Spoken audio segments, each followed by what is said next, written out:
Today we're making the crowd pleaser, the Battenberg. Butter in the bowl, it's been slightly softened. I'm going to add the sugar, I'm going to turn that on.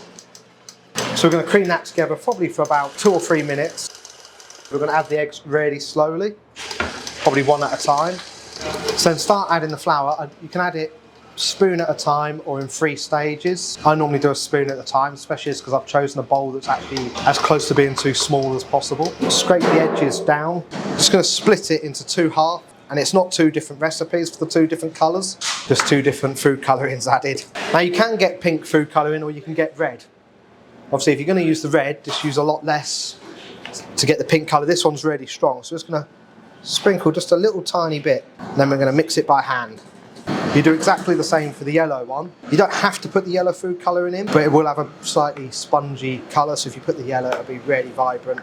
So you can get the specially made Battenberg tins, but we're going to cut it by hand. So you're going to go into this tin here, put the yellow in this tin. These are brilliant. These I call it the rubber spoon, but I think the proper name for it is a Maurice. Then I've got just a little bit of water here.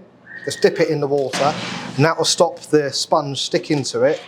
So now we're going to put these in the oven at 160 for probably about 30 minutes. You know how to test a cake with the skewer. When the skewer comes out nice and clean, it's done. We're going to trim this up. I'm using a ruler. You can use anything to use as a guide to cut it. And see this brown edge here? Trim that brown edge off. Just exactly the same method with the yellow. We've got some apricot jam here. So we're just going to brush the apricot jam on it.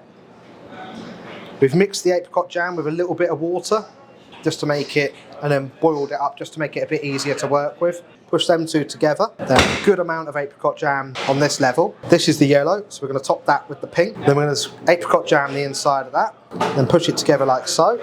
Got a little bit of a rough edge there and you want to be a perfectionist. Trim that off. Put this in the freezer for like 10 minutes. Clean down my section, ready to roll the marzipan. A little bit of icing sugar on the table.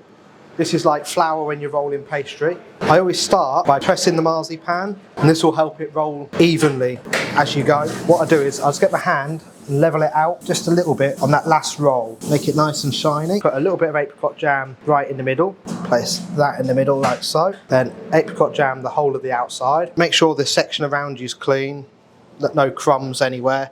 Before I roll the marzipan, I just like to straighten it up. This is the last bit, so just over like so. Now this bit is going to come over. Notice there's a little bit of overhang. Cut that. You still want a little bit of an overhang there. Push it in. A little bit of icing sugar on the table again. That's now flat and level. What you can do, if you want, you can just crimp. Just trim these ends off. What I normally do is I normally cut a slice as I need it or want to eat it, so it stops it drying out. That's it done. You can put it on a nice plate so it looks all fancy.